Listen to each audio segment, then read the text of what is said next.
now available in paperback. From the author of the critically acclaimed book The Man Crisis comes The Woman Crisis. Learn why so many women have become lost in their quest to have it all in The Woman Crisis. Get your copy of The Woman Crisis in paperback at Amazon.com and online booksellers today. One of my viewers wanted to know my thoughts on the 2022 election. Now, this 2022 midterms were being promoted by many on the left as the most important election we needed to be concerned about, and many told us that democracy was hanging in the balance. And I just see through all of this bullshit, and because I see through all of this bullshit, I basically see this whole election as your leftists just being extremely desperate because they know that foundational black Americans are no longer falling for the okie doke.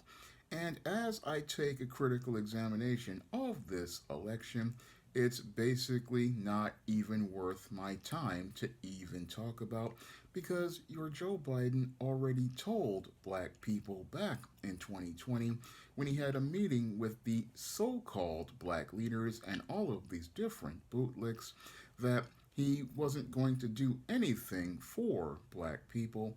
And since he wasn't going to do anything for black people, then I have no real interest in voting for anyone since there are no tangibles on the table. And since there's no tangibles on the table, there's no real reason for me to be concerned about this election because there's nothing that I'm going to get from any of these politicians. I mean, none of these politicians are going to give me any sort of job and they're not going to be giving me any sort of tangibles to improve the quality of my life. So why should I be concerned with this election since none of these candidates are looking to bring anything of value to my table? So as I see it, there's no real reason for me to care about what's going on because they're going to go and do business as usual no matter what. Now, what I see is really troubling about this 2022 election is that many of your leftists think that they have gained some sort of advantage by playing these little manipulative games that they play. Now, your leftists think that since there was no red wave, that they have somewhat managed to trick people into going along with them. But what I'm seeing is that the masses in the pathetic state of America really didn't go out here and look to take action like black men and many black people by staying home. No, many in the pathetic state of America, they were looking to go out here and trying to fight for political causes that were basically puppet mastered by many on both the left and the right. Now, many got emotional about the whole abortion issue back in August when the Supreme Court overturned the Roe versus Wade case. And women got in their feelings because the Roe versus Wade got overturned, thinking, oh, abortion was going to be stopped in the U.S. when all the Supreme Court ruling was doing was bringing it back to the states. But that was something that the left used to manipulate women into believing that their so-called abortion rights were being taken away, when in actuality it was just an interpretation of the law that said that the states would be the ones who say that whether the abortion was legal in their state. And this just showed how gullible females were, and this gullibility was something that the left took advantage of, and the left also took advantage of the desperation of your college students to get their student loans paid back. Now, your Joker Joe offered up some student loan forgiveness as related to $10,000, and this is what got a lot of these millennials and Gen Zs to run and take their booties to the polls, not understanding the subtle politics transpiring around them. Now, your Joker Joe knows that he can't go out here and make financial um, things as related to budget issues without the Congress, but he was trying to play a chess game that many felt didn't see.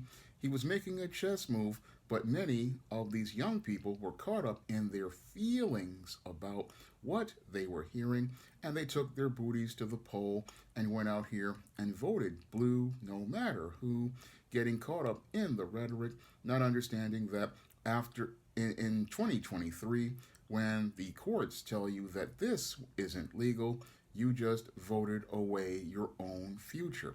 What happened to many of these gullible young people is they were fighting to get this $10,000 off of their student loans, focused on the short term, not seeing how they were being played in the long term. And just like the women who were out here fighting over abortion, they actually voted against themselves. And again, just showing me how the United States of America is the pathetic states of America. Now, many of these Americans were sitting here talking about, oh, democracy is at stake, and that was more bullshit from the left, because many of these leftists, while they were sitting here talking about, oh, democracy was at stake, had no problem going out here and imposing jab mandates on the American people and taking away their bodily autonomy. That's why I say many of these leftists are full of shit, because many of these leftists, they can go out here and talk about democracy being at stake in a nation that is a republic. Moreover, they have no problem taking away Americans' right to their bodily autonomy, but they're going to sit here and make you believe that they're out here to preserve so called democracy.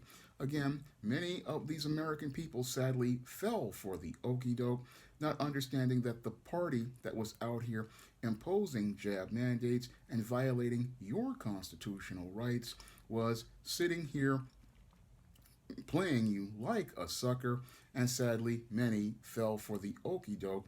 And this is what's going to lead to America falling further into a decline, because it just shows me that many in America don't really know what they want. And that's why I'm calling it the pathetic states of America, because many Americans went out here and said crime and inflation and the economy were their issues, but then went out here and voted against their issues. And that just shows me that many Americans out here, again, they're double minded. And as the Bible states, a double minded man is unstable in all of his ways. And when you've got a nation filled with double minded people, they are unstable in all of their ways, and they destabilize their own country, because many do not even know what they want. And because many of these people don't know what they want, they sit there and think that voting is going to go out here and make changes, but you can't make changes if you keep voting for the exact same people who created the policies that led to the state of the Union being in this destabilized state. The definition of insanity is doing the exact same thing and expecting a different result. And I think many Americans don't see how insane they are to keep voting for politicians who went out here and created the policies like bail reform that led to a lot of the crime here in America before the pandemic, and voting for the same party that went out here and created all of these jab mandates that violate your constitutional rights, or voting for the red party that just doesn't do anything at all. Again, going around in a circle instead of moving yourself ahead. Meanwhile, they're sitting on polls saying, oh, the country's going in the wrong direction. But the problem is you don't know where you want to go, and we the people have a problem with people not knowing what they want and sitting there fighting to go nowhere, not understanding you're your own worst enemy. Now, one of the things that I liked seeing about this whole election overall is the fact that foundational black Americans are starting to understand their value in this country and starting to understand the value of their vote. When I look at most foundational black Americans, they're staying home, and they're staying home because they saw way back in 2020 there was nothing tangible on the table, and because they saw that there was nothing tangible on the table, they didn't take their booties to the poll. No, they stayed their asses home, and they stayed their asses home because there was nothing on the table for us. There was nothing on the table that we needed to concern ourselves about. I mean, if these politicians don't want to give anything specifically to black people, they can go out here and get their votes from those Afghans. They can go get it from those illegals at the Mexican border. They can go get it from those Ukrainians that they spend billions on, but they don't need to come over here and ask us for anything.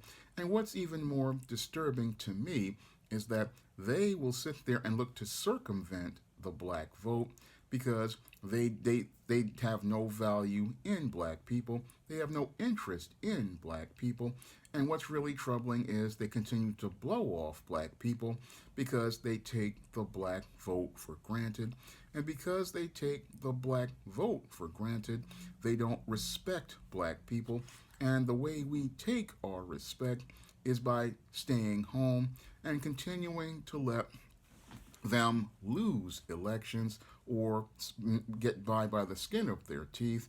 Because if you don't want to give black people tangibles, then black people, we have no reason to even participate in the voting process, because if a vote that people take for granted is not a vote at all.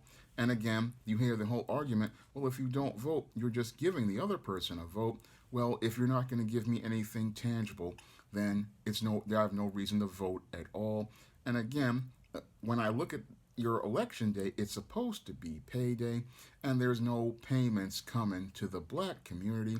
People want our votes, but they don't want to pay us for our votes with tangibles like jobs, tangibles like safe communities, tangibles like libraries and with up-to-date books, tangibles like teachers who can go out here and have schools with the equipment that they need, tangibles like programs to help many of the black people who are struggling with mental health issues.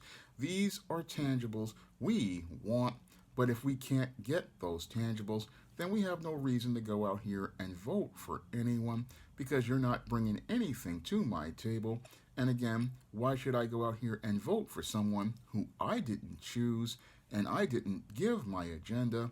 And that's another reason why I believe black people need to stay home, because we need to start focusing on making this relationship with our government interdependent and stop going out here and being codependent like many people were, because only codependent people go out here and re-elect abusers to continue abusing them.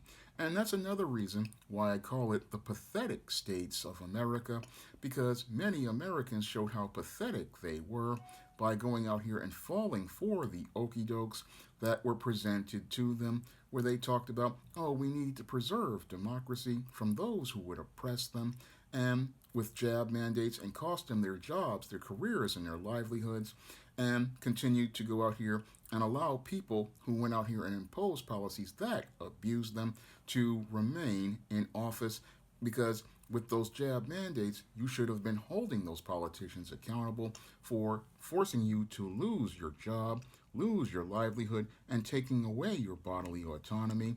Again, that was reason right there, but because many Americans are pathetic, they allowed these people to continue to get a pass because they deflected and offered you nothing more than something that they wanted to take away from you, because again, you're not going to get that student loan forgiveness because it wasn't passed by Congress. And you're not going to go out here And the whole abortion thing is that that all they really wanted to do was have that right to go out here and ride the carousel and have no accountability. And that's why America is a rudderless ship. These pathetic states of America, they are pathetic because many Americans, they don't really value their freedom. They don't value the Constitution. And that's why the integrity of the country is falling completely apart, because many Americans, they don't really understand where the country is going, and the country is going nowhere because we don't really know where we want to go, because many take their lives in this country for granted, and they're winding up getting played for a sucker, and they got played for a sucker in 2022. Now, if you want to see me make more videos like this, you can donate to my Patreon, my PayPal, or my Cash App by clicking the links in the description box. And if you want to see me, if you want to pick up some of my positive black fiction on the SJS Direct imprint, you can pick them up on Amazon.com in paperback and Kindle format. You can also find it on Smashwords, the iBookstore, Google Play, and other online booksellers. That's all I have to say for this video. You can comment, rate, and subscribe. Now available for the first time in paperback, Why 70% of Black Women Are Single. Learn all the reasons why so many Black women can't find a husband and why 70% of Black women are single. Get your copy of Why 70% of Black Women Are Single on Amazon.com today.